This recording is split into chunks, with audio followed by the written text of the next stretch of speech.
So graphing concepts, that back in the day, a significant part of Calc 1 was actually your ability to physically draw a picture of a function using calculus to do that. That used to actually be a major part of the course. We'd have entire exams on your ability to draw a graph. I think that has no longer been relevant for many, many, many years because of technology. I mean, if I need a graph, I can produce it on technology. So what graphing concepts are is if I consider what the graph of a function looks like, how do I now pick it apart? How do I analyze it? How do I tell you all the important details? Now, I'm going to give you a simple example. In pre-calculus, most of you probably did a lot of graphing of polynomials. Sure, everybody knows how to graph a sine wave. Everyone knows how to graph a line. Everybody knows how to graph a parabola, right? But you might have graphed a cubic or a fourth degree polynomial. But here's the problem I've always found in pre-calculus. So I give you some equation and you basically, you guys remember this, you make your little table, your X, Y, and you pick a bunch of X's, you fill in the appropriate Y's. And then what you do is you say, okay, let me plot the points. I got this point and this point and this point and this point and this point and this point. Okay. So this is pre-calc. So you plotted some points. And so what does everybody immediately do? They say, well, then my graph must look like this.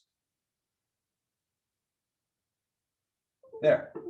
Now, the problem with this is it's a probability. I'm a statistician as well as a mathematician. It's a probability of 1 out of infinity. Of the infinite number of graphs that have these points, this could be it, but it's actually a probability of 0 that the graph even resembles anything like this, because the problem we did in pre-calculus, we just make the assumption that it's going to turn around at every point I draw. It's actually far more likely that your graph is looking like this. In other words, there's not even a small chance that it turned around at any of the points you plotted. That's impossible. So how do I figure out where it turns around? Well, that's what the calculus is. You can't determine any aspect of a graph other than a line, a parabola, a sine wave, or an exponential function. Those are easy. You can plot points. Everything else really requires calculus. So that's what we're going to go over today is how do I use calculus to help me understand a graph? And we're going to spend parts of 3 days because there's so much, not that it's hard, there's just so much information that we need. So I want to start with something really simple. So let's suppose I have a graph. Keep it really simple. Something really easy like this. Now, the first thing you will always do, okay, always, no matter what, before you start any analysis on a function, is figure out what its domain is. So always start with the domain.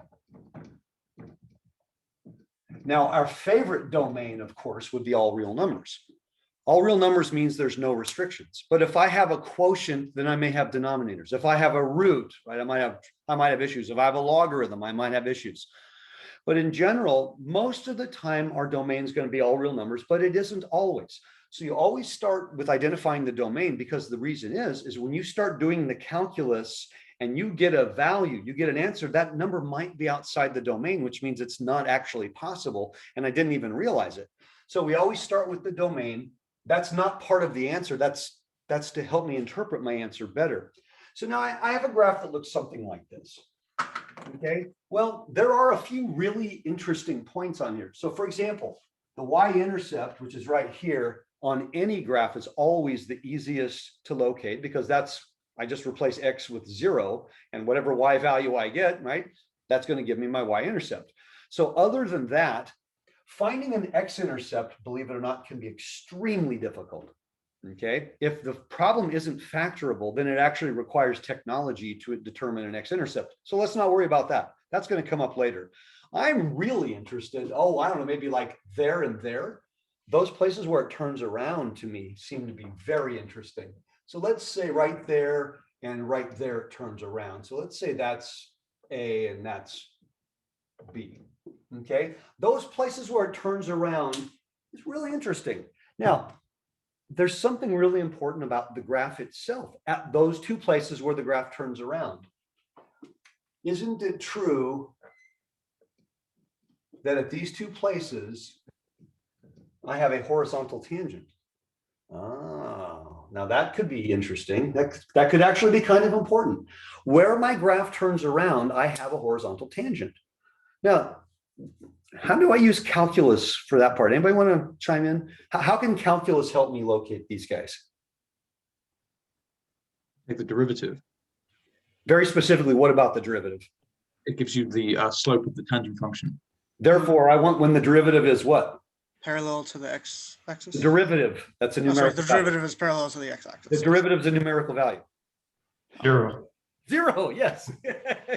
You're overthinking. I want to know when is the derivative 0? Oh, that's The derivative is the slope, right? Say again. The derivative is the slope, right? The derivative would be the slope of the tangent line. And so to determine where it turns around, where these horizontal tangents are, I need to figure out where, well, horizontal tangents have slope of 0. I need to figure out where the derivative is 0. So would you agree at this spot right here that f prime of a equals 0? Does that seem reasonable to you? And here, f prime of b equals 0. So right off the bat, I think it's safe to say that, well, if not the most important places, the two of the most important places on the graph are those two guys there, because that's where I turn around. Now, by the way, is there any reason that a has to be an integer?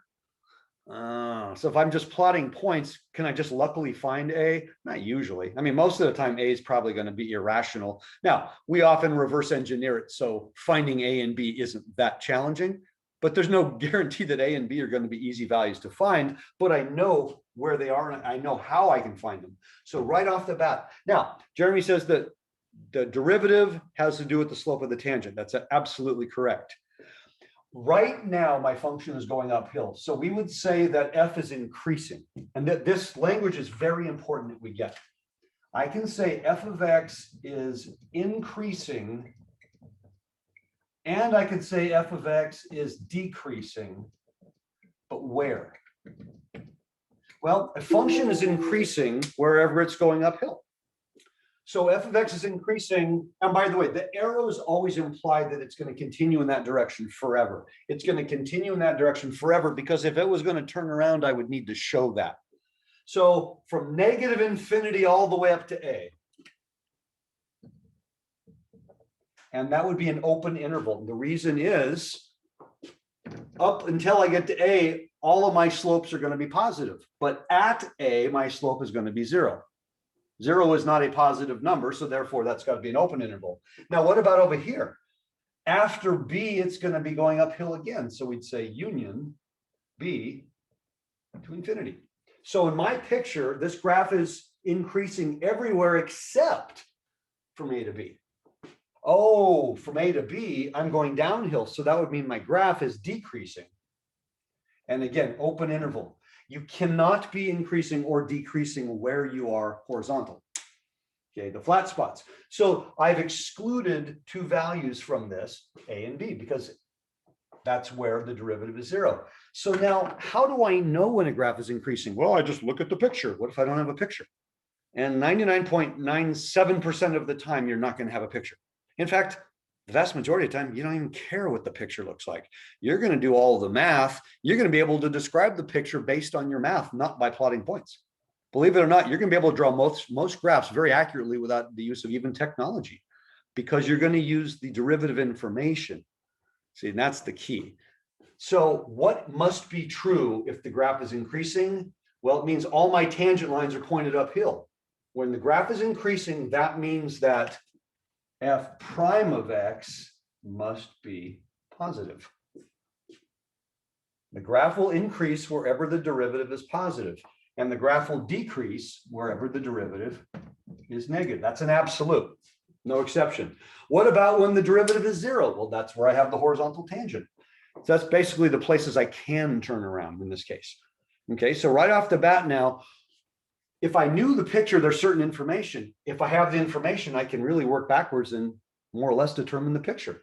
It's kind of cool. So what else must be true? Well, A and B have names now. So let me erase this.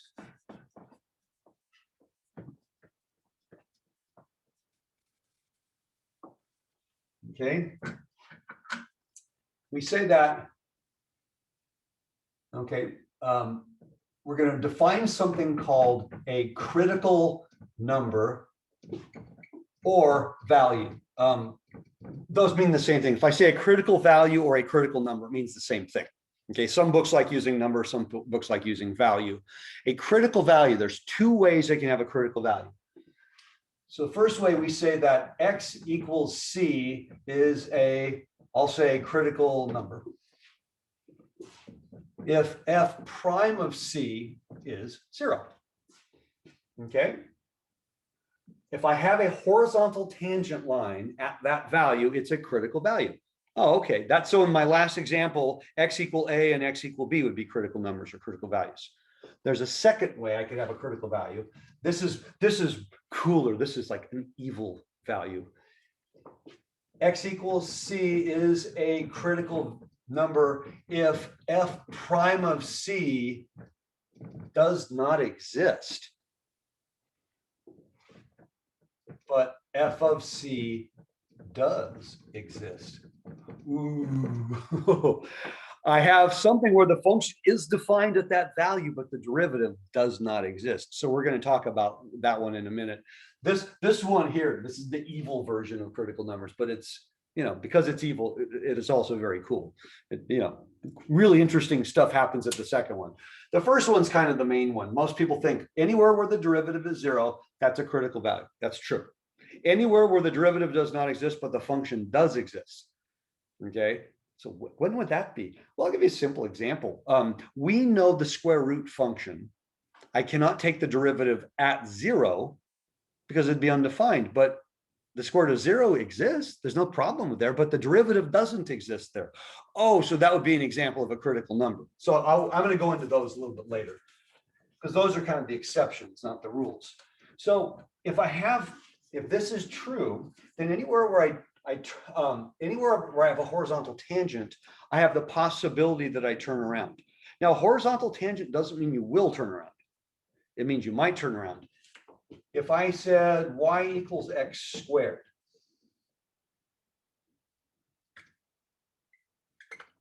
okay, dy dx equals 2x, and this equals 0 where? And this equals 0 at x equals 0. So at the point 0, 0, my graph is going to turn around. For x equals 0, I clearly have a horizontal tangent. So x equals 0 is a critical number or critical value for this graph. That's absolutely true. Okay, I've got y equal x cubed.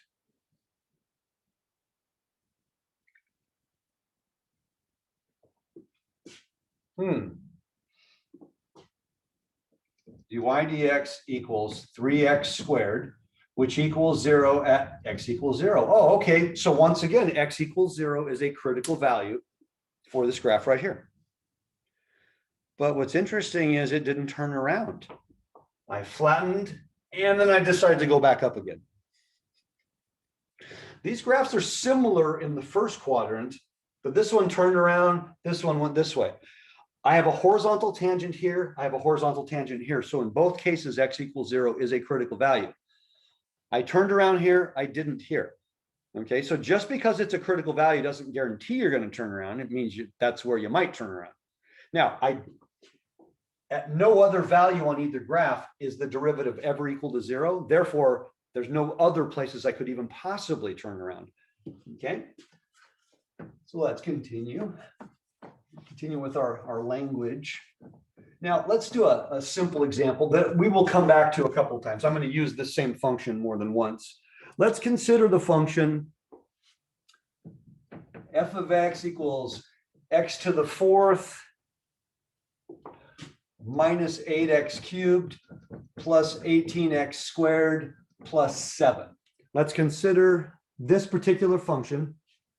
And I would like, first of all, to locate all the critical values on this function. I'd like to know every place there is a horizontal tangent. We're going to discuss how to graph this over the course of today's lecture. But for right now, just, where's the cool stuff? Well, right now, what can you tell me about the domain? Anybody? It's a polynomial, which is nice because all polynomials have a domain of all real numbers. There's no such thing as a polynomial with a restriction. Now, if I have a quotient of polynomials, that's a different story. But I have a polynomial. There is no value of x that I cannot insert in here. So the domain would be all real numbers. That's my favorite domain because it means there's no restrictions. When there's restrictions, and that's just one more thing to think about. So the first thing we're going to do is we're going to find the derivative. Okay, so what's that going to be? 4x to the third minus 24x squared plus 36x. That's my derivative. Now, if I walk away right now, I have said nothing incorrect, but I've also said nothing entirely useful because I need to know where the derivative is equal to 0 because I want to determine my critical values. And staring at that, I can't tell you where that's equal to 0. So I need to factor it. This is why, hopefully I've trained you all well, my young apprentices, right? Your Jedi training includes always, without even being asked, always express a derivative in a factored form. Because the only thing you ever care about with the derivative is where is it's equal to 0. So this is correct, but it's not useful yet. So I think I can factor out a 4x. And that would leave me with x squared minus 6x plus 9. Oh, but that's a perfect square. So this is 4x, x minus 3, quantity squared. Aha. Now I have a useful piece of information. This is the derivative. This is the useful form of that derivative. Now you can tell me exactly where it equals 0. So at this point, I'd say, and this equals 0 at what values? Well, let's see, at x equal 0 or x equal 3. Now, right now, I've said everything correctly. As you go further in mathematics, there's a term that you get used to, particularly when, Calc 3, linear algebra, the higher differential equations. Whenever you have something raised to a power like this, and you're trying to set something equal to 0, it would be correct for me to say this is x times x minus 3 times x minus 3. So I want to know when that's 0, when that's 0, and when that's 0. Well, obviously it's the same answer. But what happens is I have what's called multiplicity of a solution. Multiplicity is how many times does that solution show up? X equal 3 technically shows up twice. So what you'll see in upper level classes is you would actually write it like this. I put a little parentheses, mean it's twice. So if this x had been raised to the 5th power, I would have put 0, 5 times.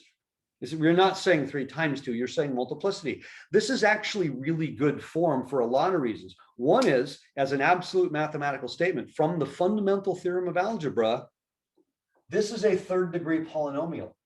There actually has to be exactly 3 solutions. Ooh, and if I say 0 and 3, it looks like I've only got 2 solutions. I have 0 and I have 3 with multiplicity. That's how I get 3 solutions. You don't need to write 3 comma 3. It's just good form. Now, I don't need you to do this, but you're going to find every math class at some point you are going to need to do that. So it's just good habit to get used to it now. When something's raised to a power and you're setting it equal to 0, you have multiplicity. Okay, so I have 2 critical values, 0 and 3. I don't know what to do with them yet, but I know when I graph this thing, those are going to be the 2 places that I have horizontal tangents, and I'm going to use that to my own benefit. Okay, so we're going to walk away from this one for now. We're going to come back to it. I'm not going to redo the problem. We're just going to take this and take these results a little bit later. So now I need to define something else. Okay. Now, if I have a graph, let's say I have something like this, right? We agree that that and that are probably really important. I have a peak, I have a valley. Okay. Everywhere else, I'm just going uphill, I'm going downhill, nothing special is happening. But here, special things are happening. Maybe my graph is just doing this, and I have 1 special point. All right, that's fine. The highs and the lows are called extrema, which is kind of a strange word. Extrema doesn't mean the maximum. It doesn't mean the minimum. It means it's either a maximum or a minimum. I think of extrema like siblings. If you use the word siblings, that's brothers or sisters. Extrema means highs or lows. If I said, what is the maximum value? What is the minimum value? That's more specific, but extrema means it's either a maximum or a minimum, just like sibling, it's either a brother or a sister. That's not trying to be funny. That's exactly the same context here. So we're looking for extrema. So when we have extrema, we have what are called maximums, we have minimums. And we usually just abbreviate them as max and min. That's sort of a calculus universal abbreviation, a maximum value, a minimum value. Now, an extrema is a Y value. A lot of people get this confused. An extrema isn't an X value. An extrema is a Y value. It's how high or how low is my curve. And another way of thinking about it would be like this. If I said, okay, you've got this big multinational corporation, and I'll say, what was the most amount of money your company ever made? And you say, well, in 2015. But what's the most amount of money your company ever made? Well, in 2015, we made the most amount of money. You're giving me the X coordinate, and I'm asking you for the Y coordinate. Oh, in 2015, we made $5.6 billion. Well, $5.6 billion would be my extrema. The year 2015 would be my critical value. So the X is the critical value. The Y is the extrema. So I have to input the X to get the Y clearly. Okay. So in Calc 1, there's always two different things going on here. You're figuring out where the X values are that things are happening, but then you're inserting them into the function to find out the Y values. What is the highest value? There's not a highest point. A point doesn't have value. A point is an address. It's a place. A Y value, if I said, oh, a Y value of 100, that means I'm 100 units high.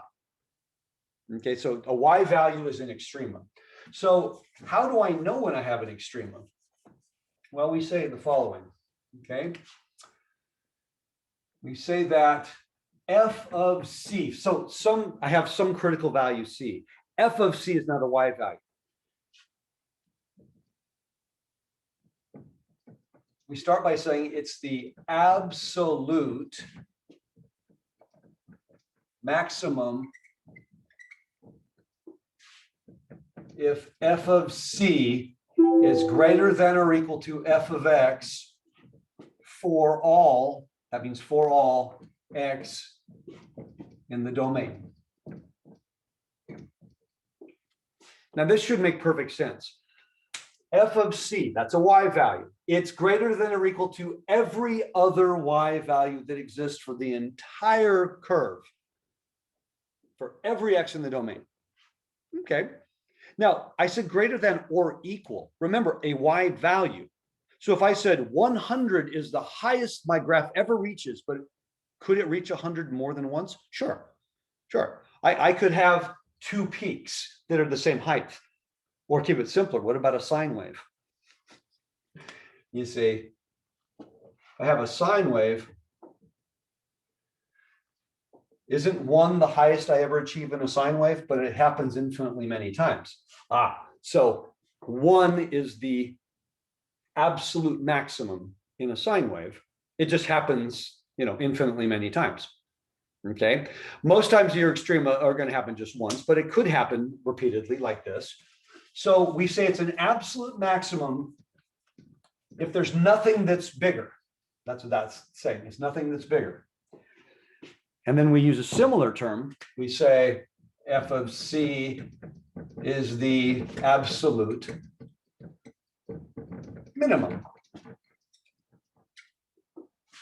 If f of c is less than or equal to f of x for all x in the domain.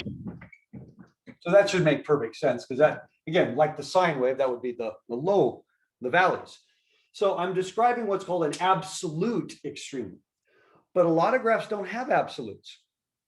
Okay, a lot of graphs, go forever in each direction. So, you see, if I have a parabola, whether it's pointing upwards or downwards, all parabola have an absolute extreme. And it's always going to occur, by the way, at the vertex. So if it's an upwards opening parabola, then the Y coordinate of my vertex is my absolute minimum. If it's a downwards opening parabola, then the Y coordinate at my vertex is the absolute maximum. That's piece of cake. But what if I have a cubic? This goes up forever. There can't be an absolute maximum if it goes up forever. There can't be an absolute minimum if it goes down forever. So then I have to figure out a way to describe those guys. And that's the most common type of extrema. Now, for those of you who are programmers, I like to use this term. I used to teach programming. Within a computer program, you often have what are called global variables. So I have the biggest it ever is for the whole duration of the program. But when I'm running little procedures or functions within the program, I might have a maximum or minimum within that procedure. Those are not called globals, those are called local. Okay, so in this sense, we have the sort of the same idea. Some people refer to this as a global maximum and a global minimum. Absolute's fine. But what if it's this? That's not the absolute. That's not the absolute, but it's definitely a maximum. Obviously, it's just not the biggest forever. So how do I describe that? So this one's a little bit trickier from a notation standpoint. So now I'm going to use a different word. Is, and it's not even we say is a relative. Ooh, we used relative for error the other day. A relative maximum is like my little peak that, but it kept going in both directions. It's a relative for all x,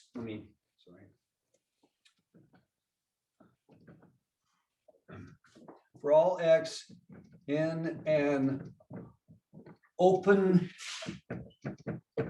interval about C. Now, that is some crazy language. An open interval about C. Yeah, I've got a graph.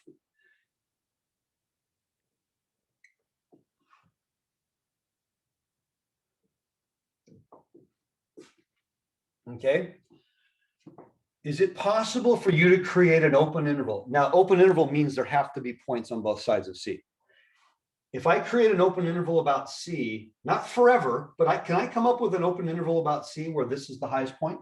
Yeah, yeah. In fact, I can go really far until really I get over to here. So if my open interval about C looked like that, it's definitely the highest point for a while. Think of it as the highest point for a while. So we use the term relative, or most people prefer local. Means the same thing. The formal mathematical language is a relative maximum. I like the term local maximum because, it's the highest for a while. So here's how it works. All right. So William recently moved to Giantville, where everybody's obviously in that part of the world is a giant. But a community in Giantville is Hobbiton. You guys know from Lord of the Rings, and Hobbiton is entirely made up of hobbits. So William moves to Hobbiton, which is a community in Giantville. Okay, so in Giantville, William is not the biggest guy for the whole Giantville, but he is the biggest guy in Hobbiton, you see. So in Hobbiton, this is William, but in Giantville, they get really huge. So he's the biggest guy locally, but he's not the biggest guy globally. So hopefully you get the context there. So if you're the biggest one for a while in each direction, then you're called a local or relative maximum. So when I'm finding and I'm setting my derivative equal to 0, most of the time I'm actually finding only local maximums. I'm usually not finding the absolute or globals. And I'm going to show you how you make that conclusion later on.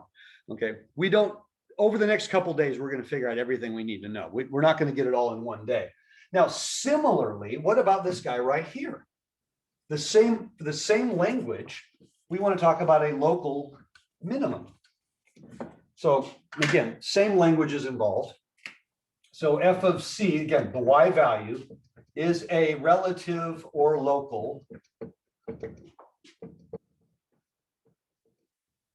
minimum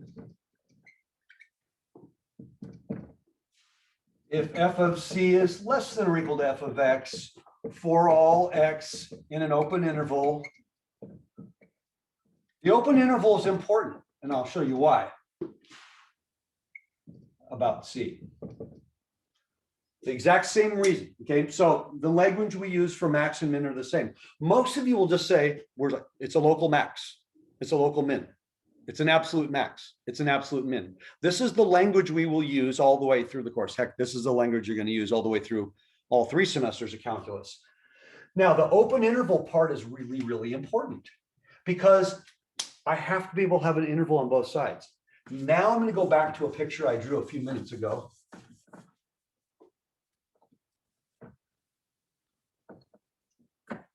Just a few minutes ago, I said, let's consider y equals x cubed. This one is a bit confounding. Y equals x cubed is an interesting graph.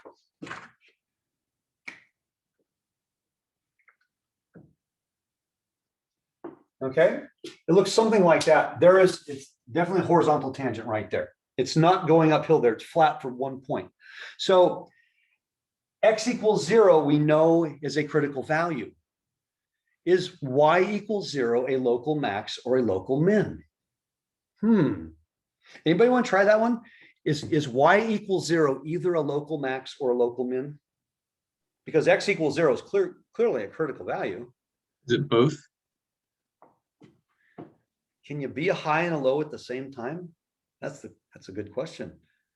That I said this one is confounding. Even in 3D, it's even more confounding.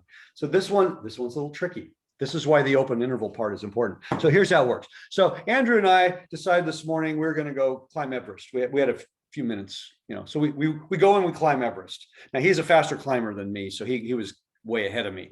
So I'm climbing Everest, and it's a whiteout. I mean, you can't see 2 feet in front of you.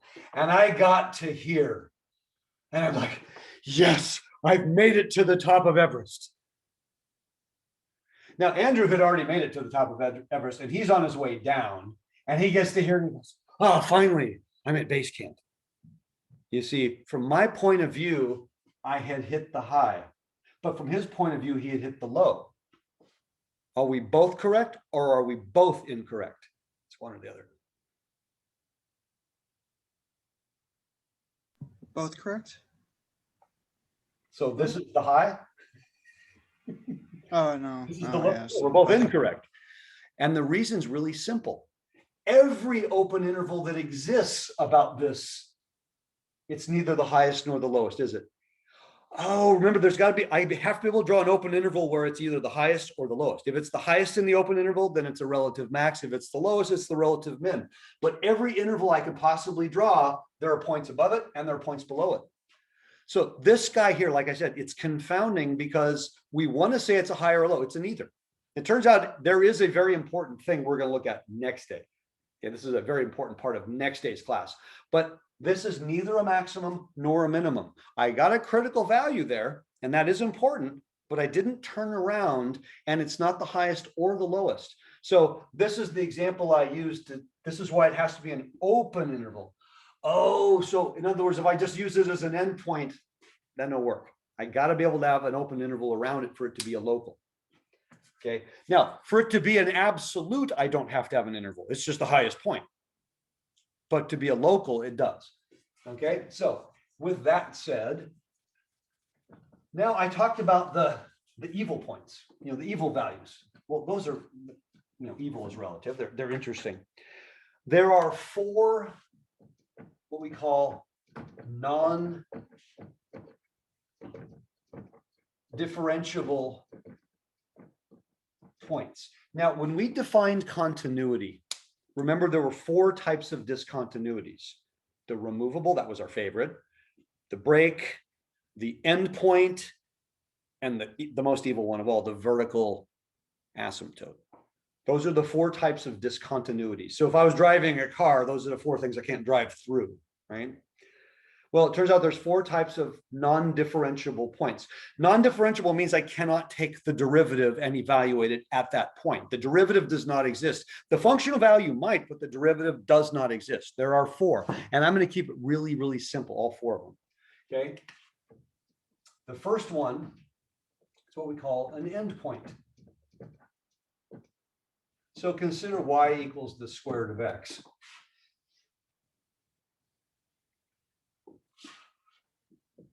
dy dx is 1 over 2 root x. Oh, this function, do you agree the domain of this function is, I'll write it like this. Do you agree the domain is 0 to infinity, including 0? Yes.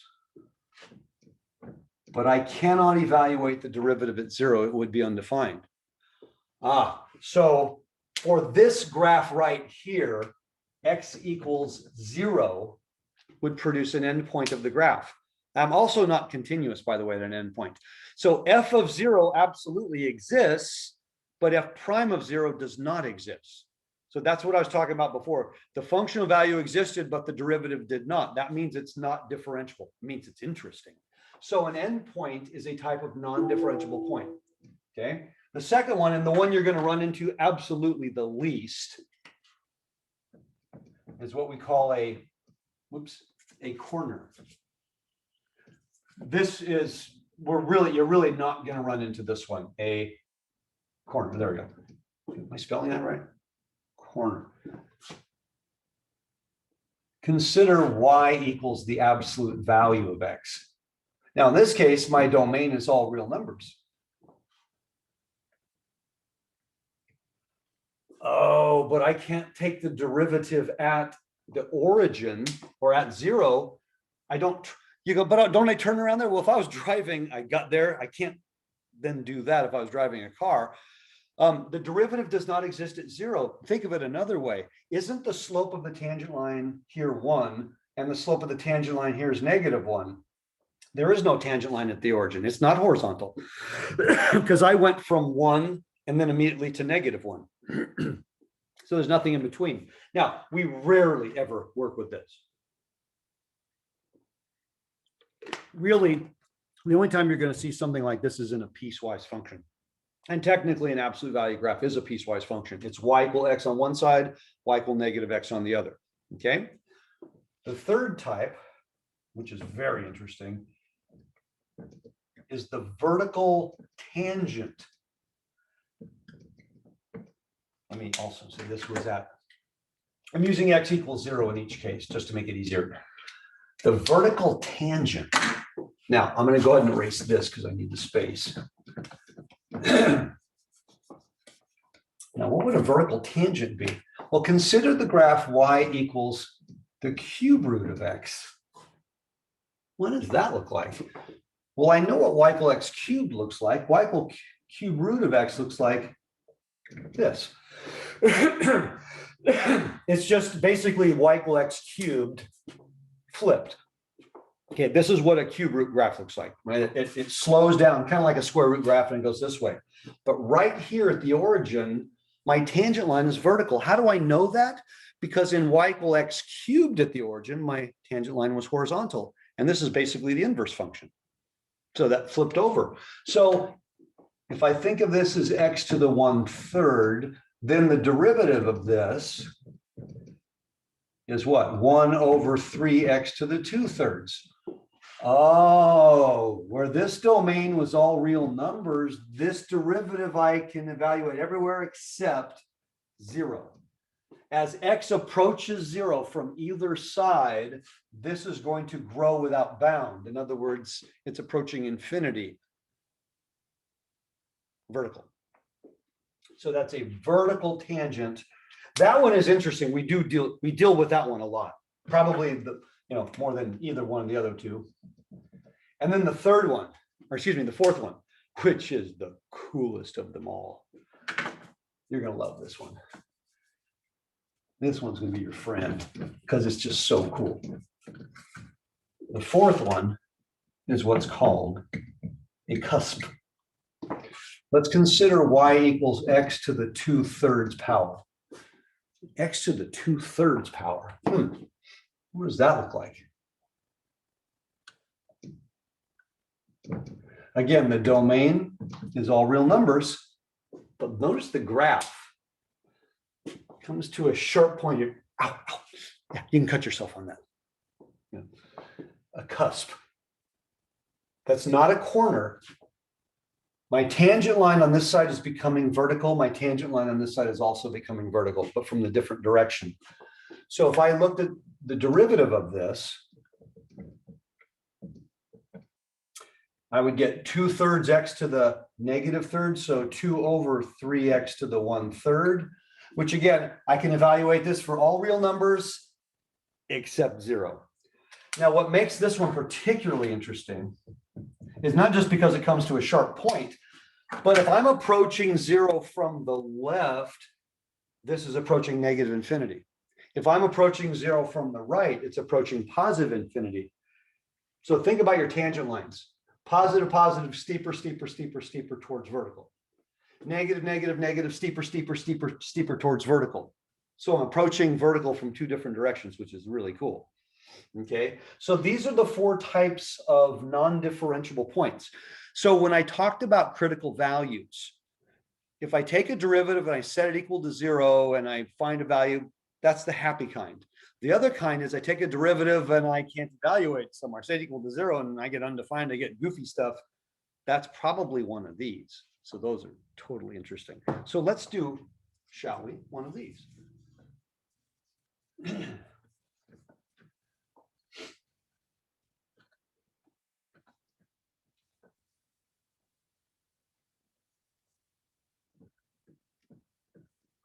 Okay, let's consider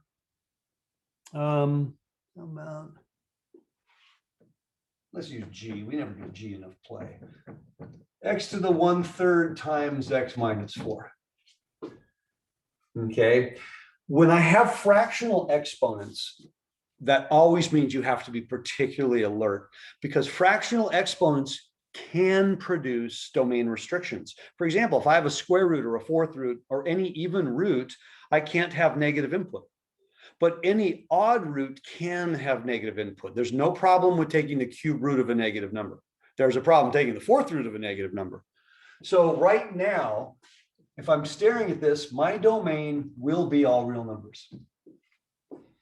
Okay, there's no restriction on a cube root or on X minus 4. Now, I need to take the derivative. If I gave you, let's just say I gave you a couple of binomials. You don't even need to worry about this. I said, all right, f of x is 2x plus 5 times 3x minus 1, and I want the derivative. Well, wouldn't the obvious thing here be to multiply it out and then take the derivative? Wouldn't that? Because now, or I could use the product rule.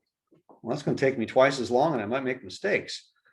No, if I had this, of course you'd multiply it out first, then take the derivative, always easier. If I have, e to the x times cosine of x, there's nothing to squish together. If I have a polynomial times a trig function, there's nothing to squish together. But if I've got 2 things that I can multiply out first, always do that. That just makes the derivative so much easier. So if I was looking at this guy here, yes, I can use product rule, but it'd be way easier to just multiply it out first. Sometimes we forget the obvious. Those are the exact same thing, but that derivative is trivial. That one is a little complicated. I have to use product rule and then factor. That's just a lot of extra work. It's not wrong, but it's kind of going in the wrong direction. So what is G prime of X? Well, that would be 4/3 X to the 1/3 minus 4/3 X to the negative 2/3. Now what? Well, I need to set it equal to 0, so I absolutely need to factor it. Well, right now, these exponents differ by 1. Right now, these exponents still differ by 1. So when I factor out my GCF, should I use X to the 1/3 or X to the negative 2/3? Anybody? Which one? I can only use one of them if I'm doing it correctly. Do I use X to the 1/3 or X to the negative 2/3 for my GCF? Negative 2/3, How come? because it's the smaller one. Because it's the smaller one. That's it. What throws us, if I have 2 positive integers, it's really easy. But if I have 2 negative integers, we all have to think about that one. I have 2 fractional ones. The GCF is always the smaller of the 2 because after you factor out your GCF, you can't have a negative exponent remaining. If I factored out this, then I'd have a negative exponent, which is not helpful. So these differ by exactly 1. So when I factor this out, I'm going to have a whole X left over. And real quick check, X to the negative 2/3 times X to the first, I add exponents. Yep, I did it right. And how about here? Well, I factor out the whole thing. So if I do this correctly, you're staring at that and going, okay, yeah, boom, boom. Always check. If I mess this up, then everything else I say afterwards is going to be incorrect. Now, of course, I'm going to set this equal to 0, and that's going to be at x equals 0 or 1, right? Everybody, right? That's, do you agree? It's at 0 or 1, right? Is that correct? Well, you know the answer. You know the answer, but you don't know why. Is that correct? Come on, take a chance. I can't even look at you from here. Yes, because you can plug the 0 No, to the you 1. know the answer is no, because otherwise I wouldn't have asked the question. The question I said, you know the answer, you just don't know why. No, it's not correct. It's not even close. Why?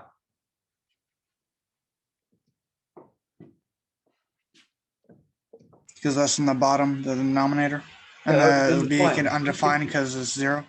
I most definitely do not equal 0 when x is 0. It's undefined when x is 0. Oh, so there's something I need to do first. I'm operating prematurely here, and I'm showing you the only error that is consistent and universal. Okay, everybody makes the same error at the same place for the same reason if they're not mindful. I got a negative exponent here. I can't continue. I have a negative exponent, so I got to move that guy downstairs. So I'm going to keep the 4 and the x minus 1 on top. I'm going to put the 3 and the x to the positive 2/3 on the bottom. Algebraically, these are equal. That's the one I need though. Okay. I can't do any analysis on this one because of that negative exponent. It's going to throw me. Now, this will equal 0 where? When x is 1. And that's the only place it equals 0. But what about this guy? Undefined, I'm going to put und at x equals 0. Why am I mentioning that? Because my domain was all real numbers. G of 0 exists. G prime of 0 does not exist. It's not in the domain of the derivative. I can't put a 0 in there. That's the evil kind of critical number. Remember, I said if the derivative does not exist, but the function did, G of 0 is 0. G of 0 is fine. G prime of 0 does not exist because it would make this undefined. Undefined is not a value you can get. Okay, so these two statements are both critical. Now, what does that mean graphically? It means I have a horizontal tangent here, but something crazy over here. Now, I'll give you a hint. There's only two possibilities it could be. Okay, it's not a corner. There's no absolute value, and it's not an endpoint because my domain was all real numbers. It's either a vertical tangent or it's a cusp. It's one or the other. Okay, now I'm going to show you why you know it's one or the other. Because a vertical tangent and a cusp are actually very similar. So here's one side of a cusp. Here's the other side of the cusp. Oh, here's one side of a vertical tangent. Here's the other side of the vertical tangent. That's the cusp, that's the vertical tangent, but half of it will still look exactly the same. Cusps and vertical tangents have very, very similar behavior because it got vertical. Did it go back up or did it go down? And I'm making these mirror images on purpose because that's what the nature of those two things will always be. You don't know ahead of time which one it is, but it's very easy to figure that out using some of the analysis we're going to do. Sometimes it's just as simple as I want to draw the graph, so let me plot a few points. Then I can sometimes figure it out by just plotting some points. Oh, they went this way. Oh, they went this way. But that right there is the most interesting point, because that right there means my graph is either going to look like this one or it's going to look like this one. It is one or the other.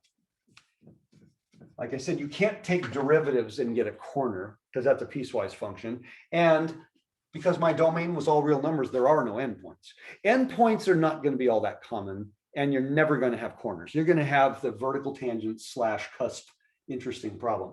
So that's my derivative, and that's my analysis on it. We are going to talk about how to draw it very shortly, but the most important part is the analysis before the drawing. So now I'm going to go back to the first one we did. Okay, the first one we did, I wrote it down so I wouldn't forget it.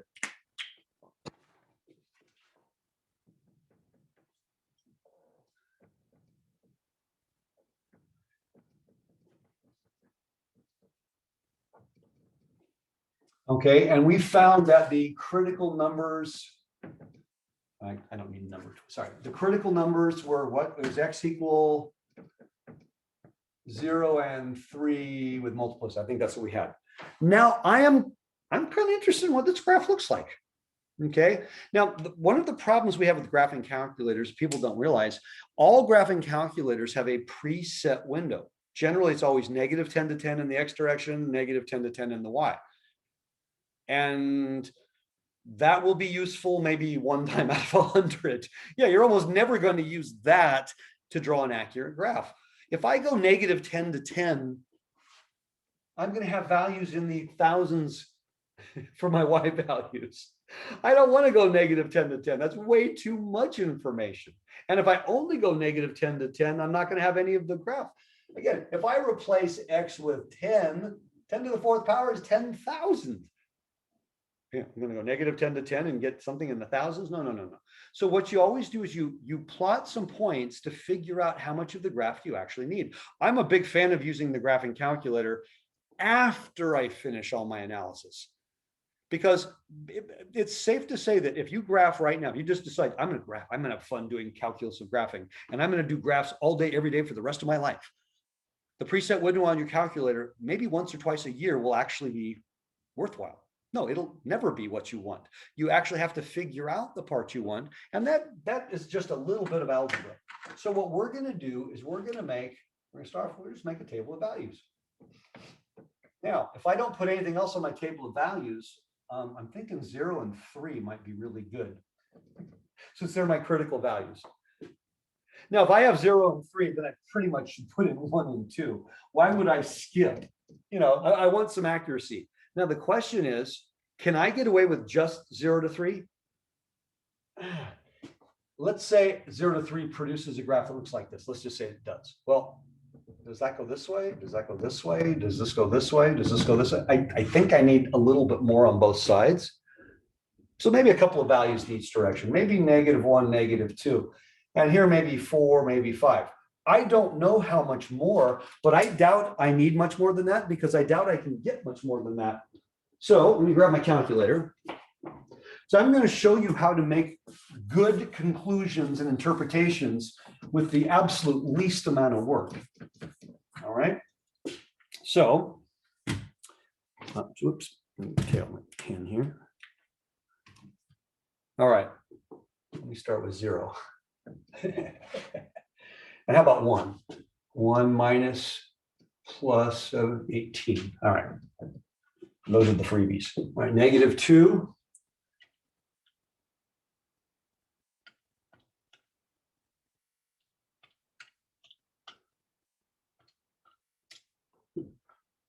That's 159. That might be out of my range. How about -1? Well, -1, that's easy. It's just going to be 1 plus 8, that's 9. Plus 18, that's 27. Plus 7, that's 34. That may be just as far as I can afford to go. How about 2? So 16 minus 64 plus 72 plus 7 and 3.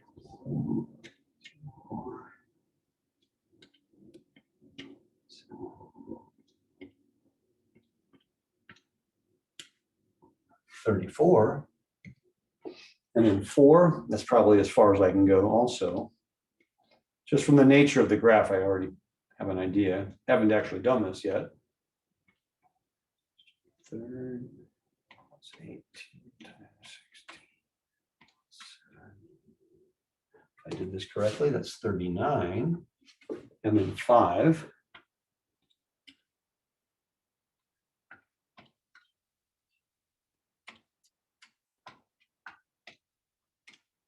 And that's 82.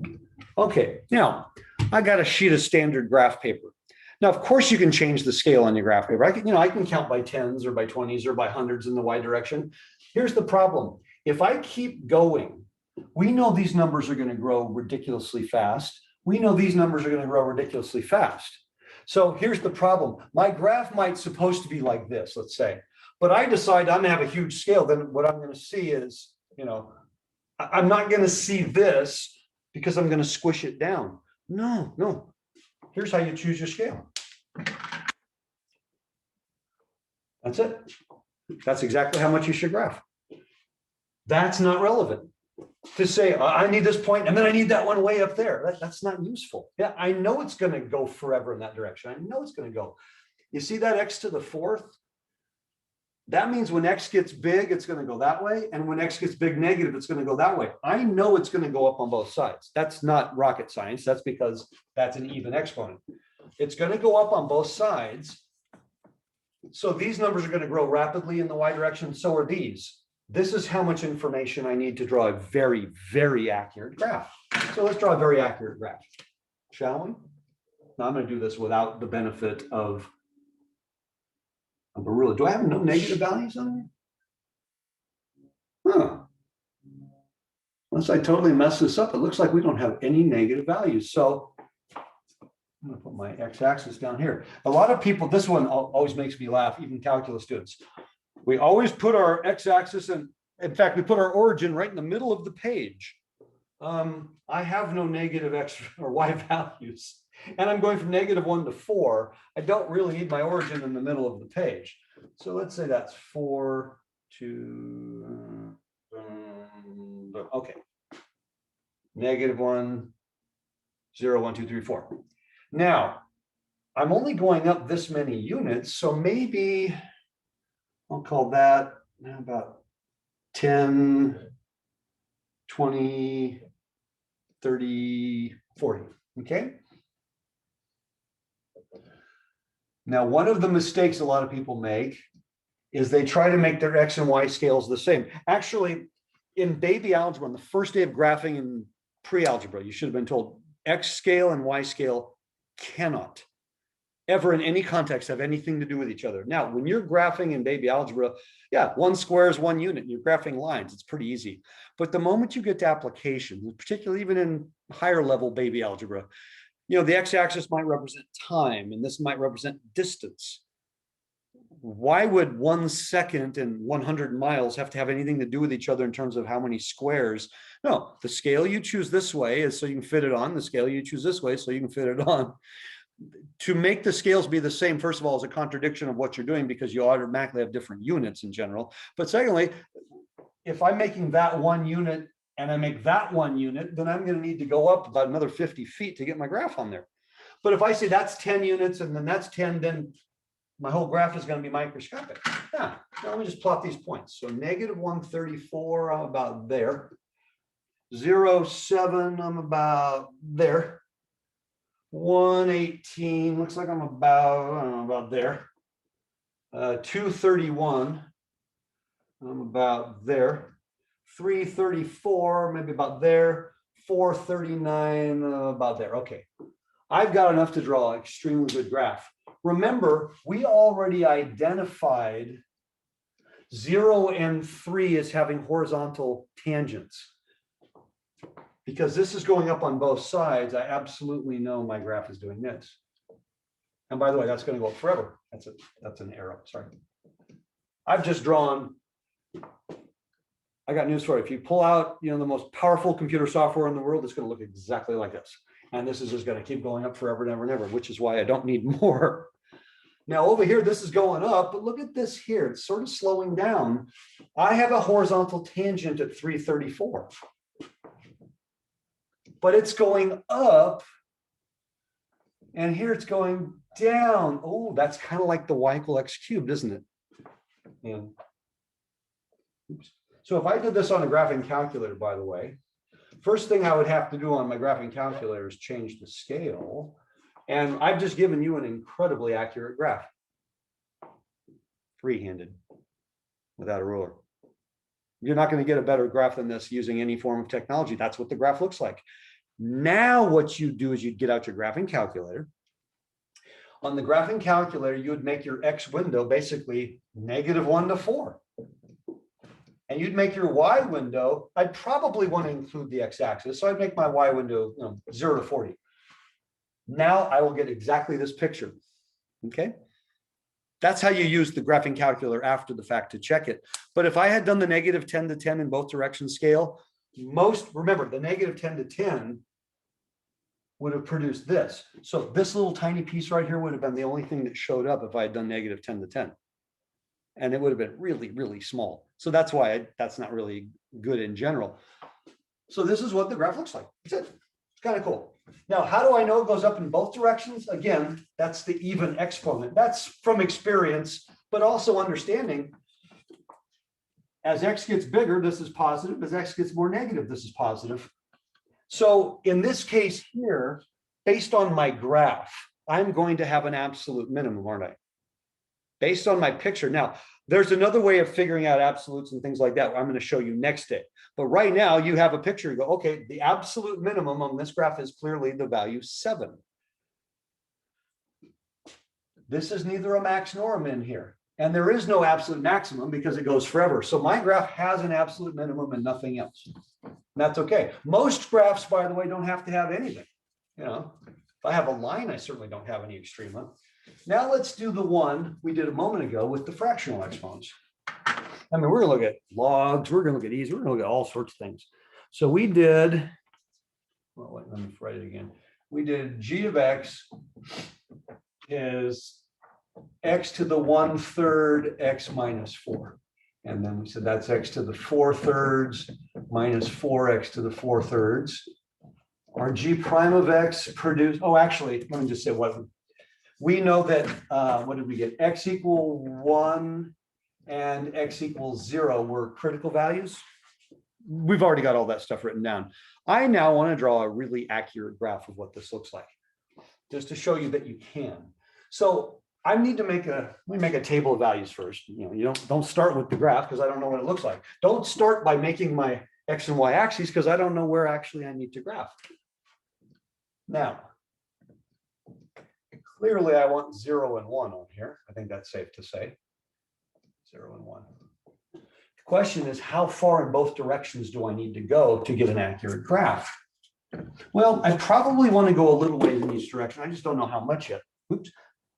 And most of my calculations are going to produce irrational values. Now, for the purposes of evaluating, I don't want to use this one. I actually do want to use this one. That will be easier.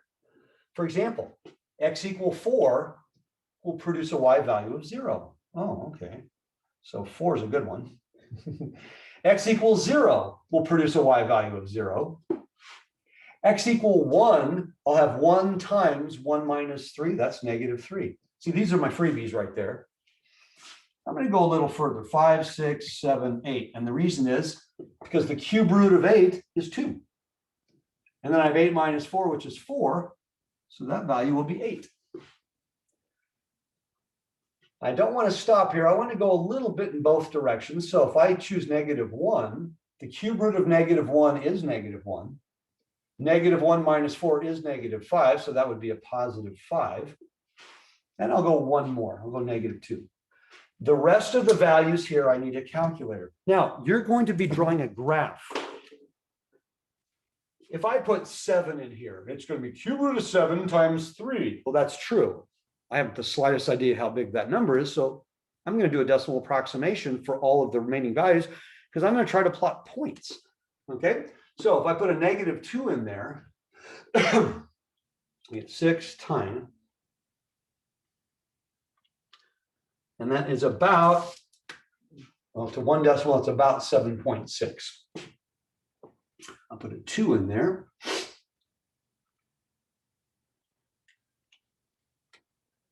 It's about negative 2.5. I put a 3 in there. Oops. That's about negative 1.4. Now I put a 5 in there. That's about positive 1.7. Put a 6 in there.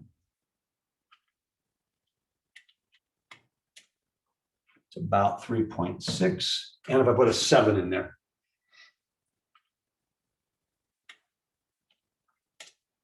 that's about 5.7. All right. I have enough information here to draw as close to perfect picture as we could possibly have.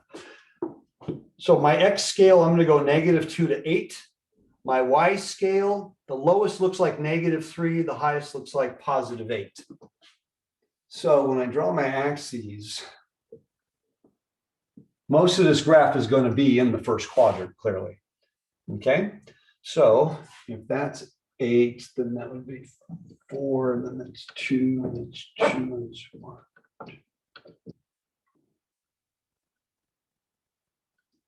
Okay. 1, 2, 3, 4, 5. All right, now in the other direction, if I decide, let's make 8, maybe about there. So then that would be 4.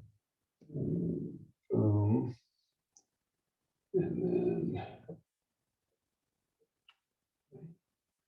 I do want to keep my, this is why I love graph paper. 1, 2, 3, 4, 5, 6, 7. Okay.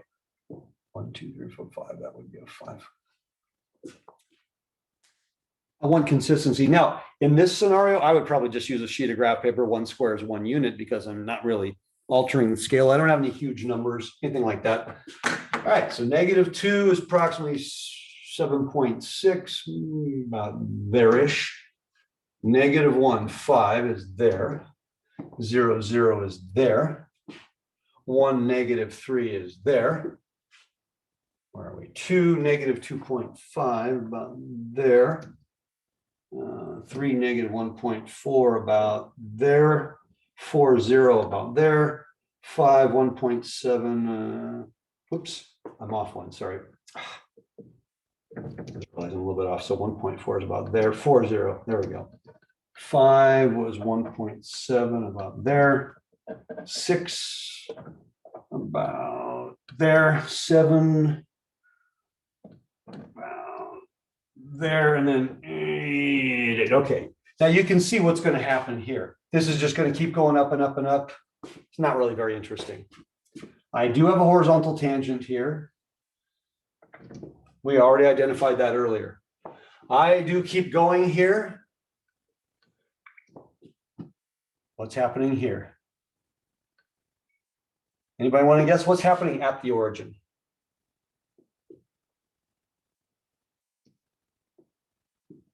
My graph doesn't show it very well, so let me. Remember, that was a weird point.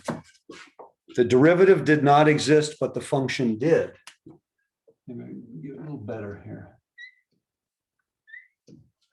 I don't know if that helped any. I have a vertical tangent right here. Vertical tangents are really hard to draw well. It doesn't just pass through. I have a vertical tangent at the origin. Remember, I said it could only be a vertical tangent or a cusp. Well, how do I know which one it is? Because it keeps going up. If it were a cusp, it would have turned around there. So this is a fairly accurate graph of this. I don't need more because these are both going to go up forever in both directions. Now, the analysis, there's actually a lot, there's quite a bit more still. And another thing we're going to add to the mix is, well, what if I have asymptotes and things like that? That's going to come next week. So there's some very cool stuff. So right now, if nothing else, okay, identify the domain of a function, find out every place there's a critical value. And by the way, drawing a graph is good practice. I don't need you to draw a graph, but I do need you to be able to determine what a graph looks like.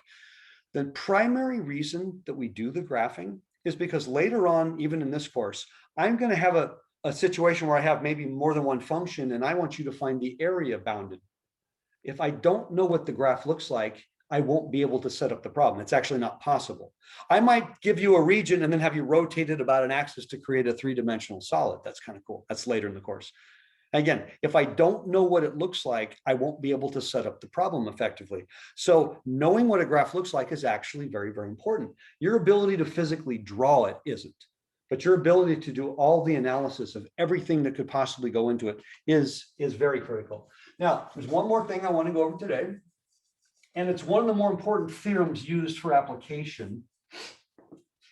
Okay. It's called the extreme value theorem.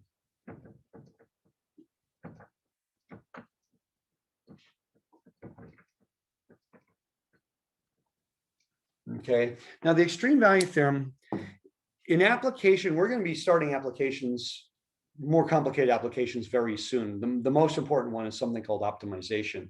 That really has to do with things like money. What situation do I have to do to maximize my revenues or minimize my cost or minimize the amount of time I'm spending traveling or maximizing the number of people I can visit on this next trip? There's actually calculus for all of these things. The extreme value theorem has to do with if you have restrictions on your domain particularly. Okay, so let's suppose that we make widgets. Widgets are sort of the universal thing people make because it's whatever you want it to be, a widget. You know, we make widgets, we have a widget manufacturing plant, and we do the calculus and we figured out to maximize our revenue, let's produce 10 billion widgets per day. That we figured out from the calculus. But then we looked and said we can only manufacture 1,000 widgets per day. So that billion doesn't really help us any. In other words, you can do the calculus, get a critical value, but that critical value might be outside your domain of actual possible values. So the extreme value theorem deals with the fact that if you have domain restrictions, how does that affect your answer? So in a simple picture form, okay, let's say I have a graph, whatever it is, you know, maybe my graph is like this, but I'm only looking, let's say, I'm looking between, let's say, A and B. That's all I care about is the, let's say B is right there. All right. I'm only looking from here to here. That's the only portion of the graph I'm actually considering. It's like I just said, you're trying to maximize or minimize something. Your domain might not be all real numbers. My domain might only be from here to here. So if the function itself is differentiable between the endpoints, no cusps, no corners, and no discontinuities, nothing weird. It's just, it's a nice, happy function. Then I am guaranteed to have an absolute max and an absolute min. I'm guaranteed, as long as I am differentiable between the endpoints, I'm guaranteed to have an absolute max and an absolute min. Now, in my picture, the absolute min would be right here. And in my picture, the absolute max would be right here, wouldn't it? That's a critical value. That's an endpoint. So this is what the extreme value theorem says, and I'll write it out formally. So if I have a function that's differentiable, so I have a function that I can work with. I am absolutely, too many uses, absolute. I am guaranteed of an absolute max and an absolute min over this interval. In other words, you say, but that goes up forever. Yeah, but I'm only going from here to here. I'm not going forever. I am guaranteed an absolute max and an absolute min, and they can only occur at critical numbers or endpoints of that interval. And this is one of the most powerful theorems that we're going to use in application. You're actually going to like it in general, because anytime you're working with a problem where your domain is some closed interval, you can usually employ this, and this is a time saver. We'll see as we go. So the theorem is this. All right.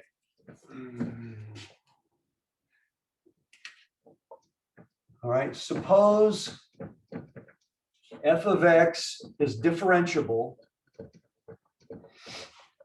That's more than just continuous over a, b, over an open interval. You never define continuity or differentiability over closed intervals. They always are over open intervals. Now I need the endpoints to also exist. You see, what if my function itself only had a closed interval? What if I was dealing with something that only went from point A to point B to begin with? I can't be differentiable at the endpoints. Remember that. So what if my function was just a semicircle? I'm differentiable between the endpoints, but I'm not differentiable at the endpoints. That's one of the places I'm not differentiable. But this is exactly what I need. I have a closed interval. Well, I have something that's differentiable over the open interval, and the endpoints exist. So that's the next thing I'm going to say. The limit as x approaches a from the right of f of x equals f of a. Okay, right now, here's what I have. I have a function that's differentiable over an open interval, and I just said the limit as I approach from the left is the functional value. I just filled in that point. Also, the limit as x approaches b from the left of f of x is f of b. There, I just filled in the endpoints. So in English, I said I have a function that's differentiable over an open interval, and I have the endpoints. That's what the second line says. Why can't I just say I have the endpoints? Because mathematically, the endpoints have to be the limits from the left and from the right. Now it doesn't matter what the rest of the function is doing. then there is an absolute max and min and they can occur at critical values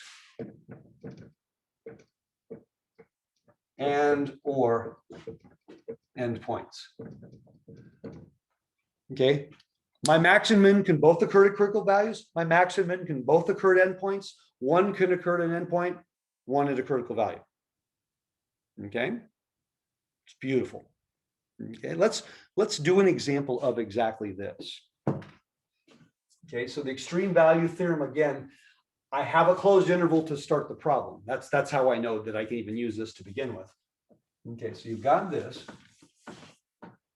And let's go back to a problem we've already done.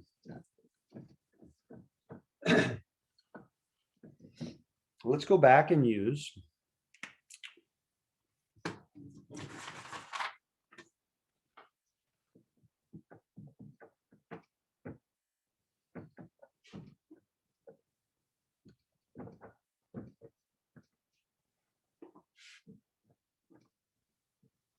and let's say the open interval we want to use is, how about -2 to 20?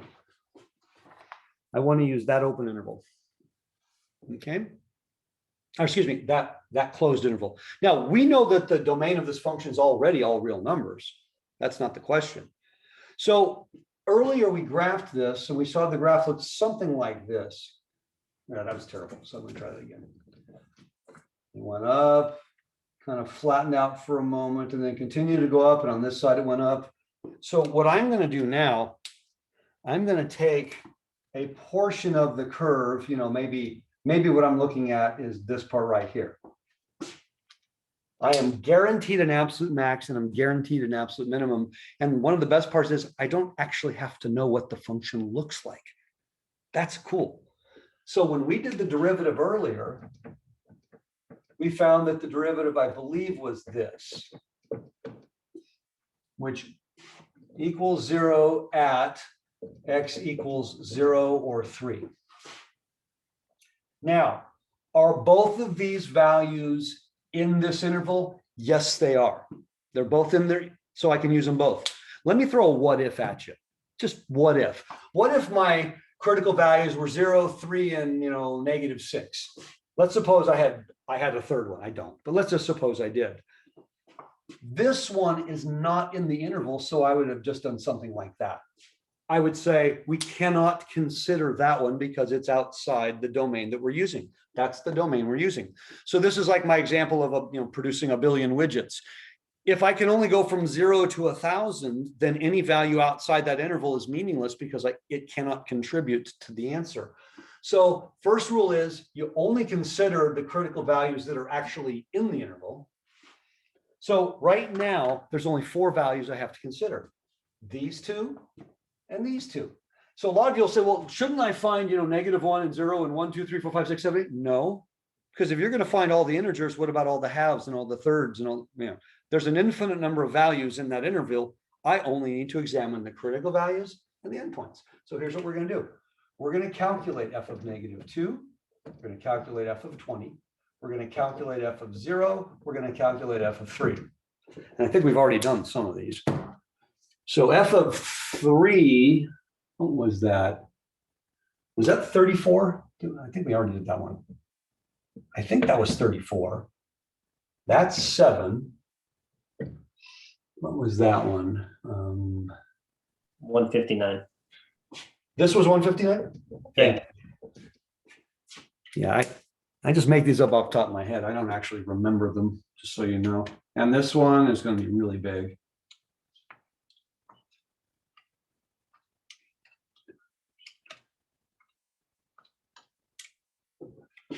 Ooh, that was a biggie. This is why you don't use large y or large x values a lot of times when you're trying to draw a graph. Yeah, I probably didn't really need to go 20 units out on this one. I'm over 100,000. All right. Now, who's the biggest? This one. So that one wins.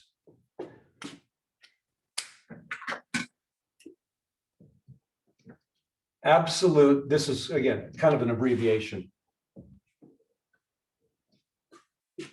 20 is not the max. F of 20 is the max. 20 is the x coordinate. F of 20 is the maximum. A lot of people get confused, and I don't know why you get confused, because there's no textbook I've ever seen that presents this incorrectly, but the maximum is the y value. F of 20, that's nice. If you said F of 20, you are correct, but I need a value though. Okay, again, that's like saying, what's the most amount of money you ever made? In 2015 is the most we ever made. Yeah, but how much is that? Oh, F of 2015 would be $6 billion. Okay, which is the smallest? That guy. I'm done. There's nothing else to say. There's no local anything. I have a closed interval. There's no local. Local is only when I'm using the whole number line. So on this interval, the absolute maximum occurred at the endpoint of the interval, 100,000 units high. The absolute minimum occurred at a critical value. That makes kind of sense. I got one of each. That's kind of common. That's not a rule, by the way. So the extreme value theorem, I still do all the regular analysis. So if I had asked this question from scratch, you would have taken the derivative, you would have set the derivative equal to 0 and found your answers. And then only using the answers in the interval and the endpoints of the interval, you could now establish this. This is one of the most useful ways of doing analysis of derivatives when I get into applications. It saves me a lot of time and trouble because the extreme value theorem means I only have to look at endpoints and critical values. Now, what if you never have a critical value? What if you never have a horizontal tangent?